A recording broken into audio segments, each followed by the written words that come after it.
Hello and welcome to this video. I'm Fraser And this is Greg. and we're here today to answer your questions as promised.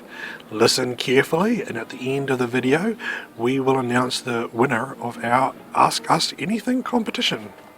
This question comes from Denise. Where do you source all of your second-hand books from?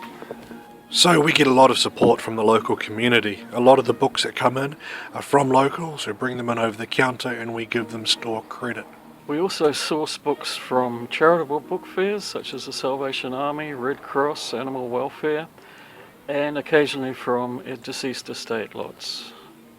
Claire asks, if you had to evacuate the store and could only take 5 books, which ones would you take? For me, it would be books from our collectible section, probably Ray Hammond and Raymond Ching art books. This is from Madison. Can you get more of a selection in the teens section? Yes, we can, but it is a challenge. Typically, young adults hold on to their books more than adults.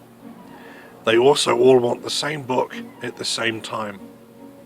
So you guys can help out with that and bring in your young adult book fiction in exchange for store credit. As Fraser said, it's that simple. We can only sell what is bought in.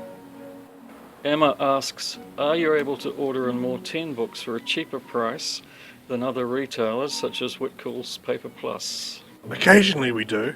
We bought in the Maze Runner for the cheapest price in the country. We also have done great deals on Divergent, Warhorse, The Hobbit, Game of Thrones.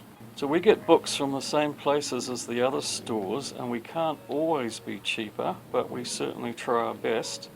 The main way you can save money on buying books is to buy our used books. Isis asks, is it hard selling really rare and hard to come by books without wanting to keep them?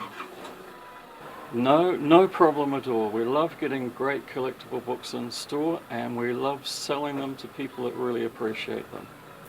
Sean, if you could only read books from one author for the rest of your life, which author would you choose? I just can't imagine that scenario. Variety is the spice of life. I need to read many different authors. If I was limited to just one, I'd probably have to stick with something that could give me some laughs and could be reread and reread, so I'd go with Calvin and Hobbes. From Dylan, how hard was it splitting off from McLeod's to make a new business of your own? Easy. I was an employee there and my contract was up. I wanted to do my own thing and put my education to good use.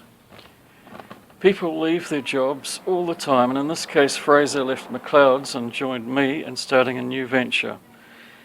It isn't like we're reinventing the wheel. I had already owned Books Alive for 10 years. Nicole asks, what book have you thrown at the wall due to an unexpected ending? No, I've never done that. I always accept how an author chooses to end their story. Doesn't mean I like it. The more I dislike an ending, the more likely I am to remember the book. For me it would be Gerald Seymour. He always seems to have a twist at the ending which I don't always like, but that's life, isn't it? No, it doesn't always go the way you planned.